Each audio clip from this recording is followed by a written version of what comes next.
Iya, sahabat, kita jumpa lagi di kanal saya, Perspektif Andre Vincent Wenas. Nah, baru-baru ini kita tahu bahwa Pak Jokowi mengundang semua partai koalisi, ketua umum dan sekjennya untuk bertemu di istana. Nah, apa yang dibicarakan, kemudian apa tujuannya, itu menjadi banyak pertanyaan di berbagai kalangan tentunya. Dan secara politik ini adalah satu isu atau fenomena yang penting untuk dicermati. Nah, ini ada analisis intelijen yang menarik dari Bro Yosef Herman Wenas yang ditulisnya baru-baru ini. Judulnya adalah Koalisi Super Gemuk untuk Keperluan Apa? Nah, ini yang akan kita telah lebih lanjut. Begini analisa dari Bro Yosef. Sahabat, dalam politik, manuver dan isu, keduanya satu tarikan nafas. Tidak ada manuver politik tanpa isu politik. Dalam dunia intelijen, tidak ada hoax politik tanpa gosip politik. Keduanya juga satu tarikan nafas. Kalau publik umumnya, khususnya para analis yang ilmiah, melihat hoax sebagai anatema untuk dibuang ke tempat sampah karena merusak otak dan moral. Orang-orang intelijen justru memungutnya dari tempat sampah dan melihatnya sebagai indications dan bertanya, apakah ini sungguh sampah? Kita semua tahu bahwa tidak ada manuver dan isu politik, apalagi di tingkat elit nasional yang berdiri sendiri, satu sama lainnya selalu berkaitan. Nah, di satu sisi kita akan menganalisis hal ini, di sisi lain kita juga akan menganalisis hoax apa saja yang beredar alongside the political maneuvers and issues. Belum lama ini Presiden Jokowi melakukan kunjungan kerja ke Jawa Timur 19 Agustus di Landasan Udara TNI Angkatan Udara Iswahyudi Magetan. Dia menunjukkan bahasa simbolistik khasnya yang saya tangkap, Bro Yosef Herman Wenas, sebagai kemungkinan diperpanjangnya masa jabatan Panglima TNI Marsikal Hadi Cahyanto. Nah, silahkan Anda cari beritanya. Peristiwa di Magetan ini menarik bagi Bro Yosef Herman Wenas, oleh karena tidak ada dalam agenda resmi one day trip Presiden di Jawa Timur saat itu. Jadi, ini agenda dadakan. Perpanjangan masa jabatan seorang Panglima TNI juga bukan tanpa preseden, karena sudah pernah terjadi di masa Jenderal Endriartono Sutarto antara tahun 2002 sampai 2006. Kalau benar Marsikal Hadi akan diperpanjang masa jabatannya, hal ini tentu bukan tanpa suatu visi. Saya kira ada hubungannya dengan manuver dan isu politik yang terjadi akhir-akhir ini. Begini, menurut Bro Yosef Herman Wenas. Sehari sebelum kunjungan kerja ke Jawa Timur itu, Presiden Jokowi bertemu Ibu Megawati Soekarno Putri di Istana Negara, 18 Agustus. Seminggu setelahnya, 24 Agustus, Presiden Jokowi mengajak Menteri Pertahanan Prabowo Subianto kunjungan kerja ke Kalimantan Timur. Dan pada hari yang sama, Sekjen PDIP dan Sekjen Gerindra mengadakan pertemuan di DPP PDIP. Besoknya, 25 Agustus, di Istana Negara, Presiden Jokowi bertemu para ketua umum dan sekjen partai koalisi yang punya kursi di parlemen. Semua yang diundang hadir. PDIP hadir Ibu Megawati Soekarno Putri dan Hasto Kristianto. Dari Gerindra, Pak Prabowo Subianto dan Ahmad Muzani. Golkar, Pak Airlangga Hartarto dan sekjennya Lodewijk Paulus. Dari PKB, Pak Muhaimin Iskandar dan Hasanuddin Wahid. Dari Nasdem, Pak Surya Paloh dan Pak Joni Plate. Dari P3, Suharso Monoarfa dan Arwani Tomafi. Di luar 6 partai koalisi itu hadir juga teman baru yang punya kursi di parlemen, yaitu dari Partai Amanat Nasional, PAN, Pak Zulkifli Hasan dan Pak Edi Suparno. Sedangkan parpol koalisi Jokowi tanpa kursi di parlemen yang hadir adalah PSI, Hanura, dan Perindo. Kehadiran PAN itu menjadi entry point of analysis dari Bro Yosef Herman Wenas ini.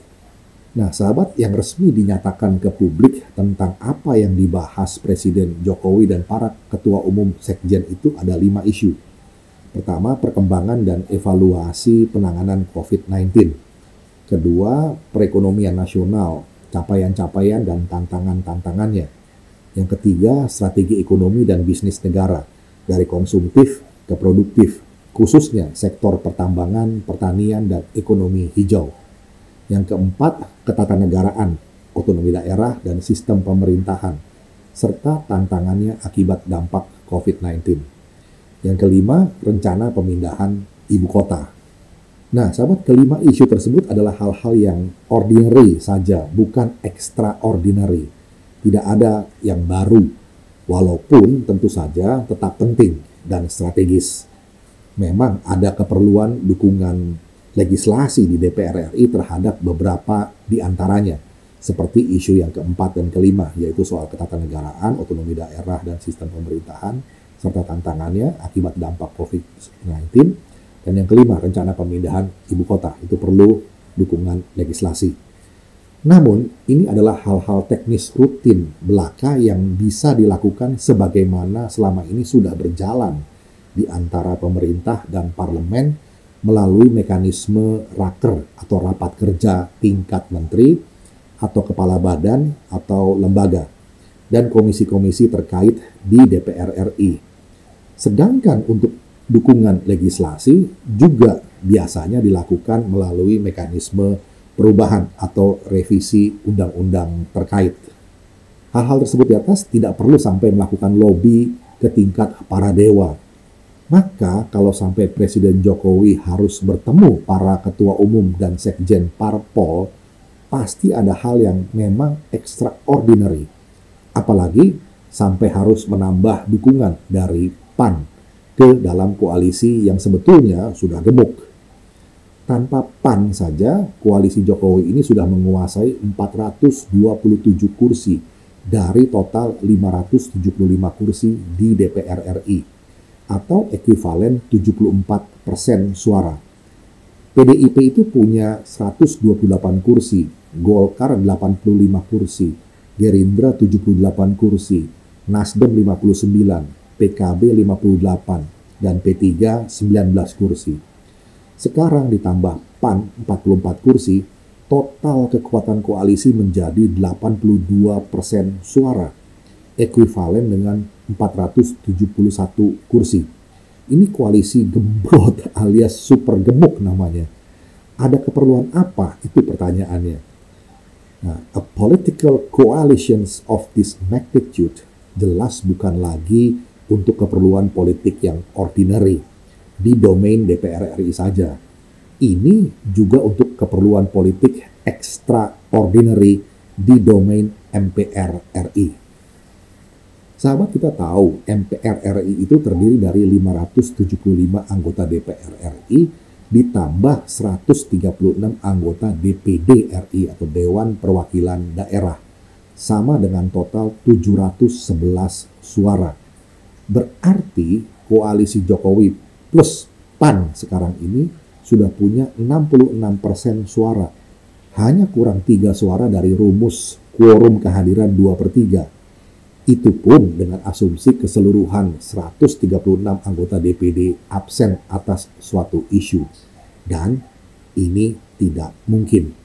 Malaikat juga tahu, begitu juga setan soal siapa saja para anggota DPD ini dan dari jaringan politik mana mereka berasal. Akan tetapi, yang lebih penting adalah rumus quorum persetujuan 50% plus 1 dari total anggota MPR RI atas suatu pembahasan. Dalam hal ini, Jokowi sudah punya 471 suara dukungan di antara 711 anggota MPR RI.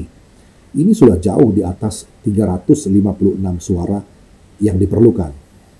Maka sahabat, lobby-lobby untuk keperluan politik di domain MPR RI, apalagi di domain DPR RI, sebetulnya sudah selesai per tanggal 25 Agustus 2021 di Istana Negara.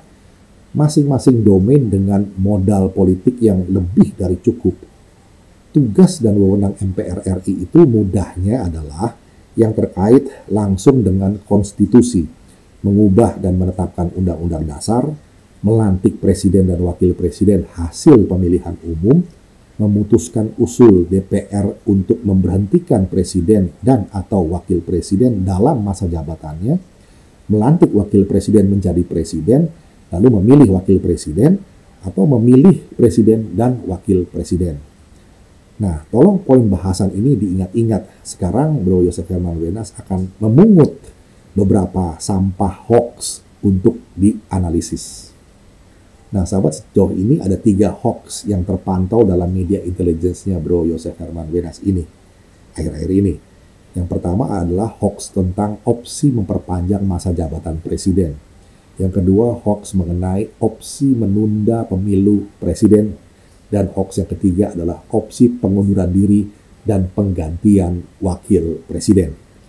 Nah, hoax pertama idenya adalah ingin mengubah masa jabatan presiden dari 2 kali menjadi 3 kali masa jabatan. Atau tetap 2 kali masa jabatan tetapi dengan periode yang lebih lama. Hoax kedua idenya adalah masa jabatan Presiden Jokowi diperpanjang sampai setelah Pilpres yang ditunda itu akan terlaksana. Nah, hoax ketiga speaks for itself. Itu soal penggantian atau pengunduran diri wakil presiden. Tetapi alasan politik di baliknya adalah mulia, yaitu transisi politik damai di 2024 nanti. Hoax ini panjang ceritanya dan tidak sejelek yang Anda kira. Namun kita bahas di lain kesempatan saja. Nah, sahabat, kesamaan dari ketiga hoax ini adalah aspek rasionalnya. A set of reasons or a logical basis. Sehubungan dengan keadaan force majeure pandemik COVID-19 yang tidak bisa diprediksi sampai kapan. Dan karena itu ada kepentingan besar untuk menjamin stabilitas politik nasional sebagai dasar pembangunan Ipolexos Budhan Kamnas dalam jangka panjang. Pertanyaannya, yang mana dari ketiga hoax itu yang tidak memerlukan dukungan politik di domain MPR RI?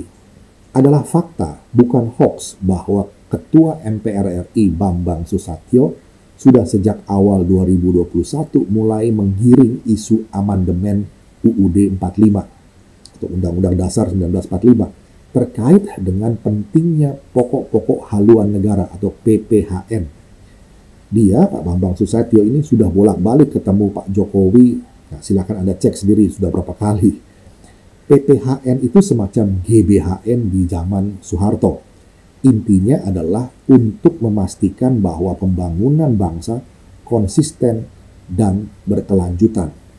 Lalu pada 18 Agustus 2021 lalu, Pak Bambang Susatyo masih menyentil, katanya, Undang-Undang Dasar Negara Republik Indonesia 1945 memang bukanlah kitab suci, karenanya tak boleh dianggap tabu jika ada kehendak melakukan penyempurnaan.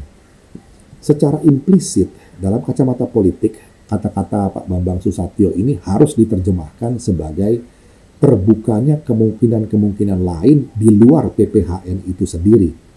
Sebab PPHN itu bukan sekedar serangkaian kata-kata di atas kertas.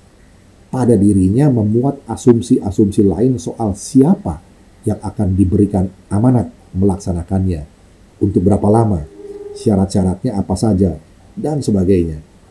Ini semua baru bisa dijawab pada saat sesi-sesi pembahasan di MPR nanti. In politics, you have to be curious and try to hear what's not said. Lalu, apa hubungannya analisis hoax di atas dengan kemungkinan perpanjangan masa jabatan Panglima TNI Marsikal Hadi Cahyanto? Ini pertanyaannya. Di sini, kemungkinan perpanjangan masa jabatan TNI menjadi hipotesa uji.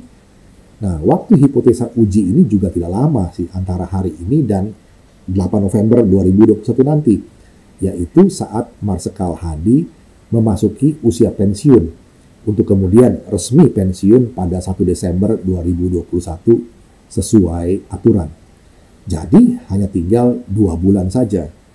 Bila benar Presiden Jokowi ternyata memperpanjang masa jabatan Panglima TNI, I will leave this piece of analysis to your own judgment. Kalau salah, ya dibuang saja ke tempat sampah. Dalam beberapa ulasan saya, maksudnya Bro Joseph Herman Wenas ini, yang sebelumnya, sudah dibahas mengapa bila skenario-nya adalah penggantian, maka Presiden Jokowi menginginkan archetype Panglima TNI yang seperti Marsikal Hadi Cahyanto.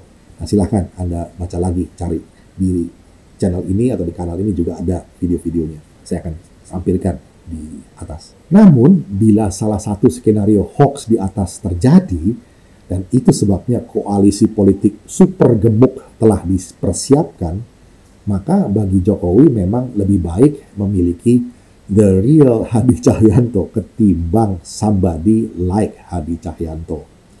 Nah, untuk berapa lama Marsikal Hadi Cahyanto akan diperpanjang, itu juga menjadi point of analysis yang penting.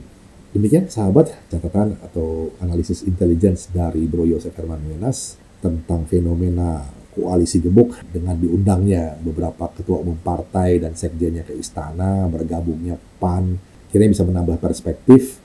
Kita jumpa lagi di session berikutnya. Terima kasih.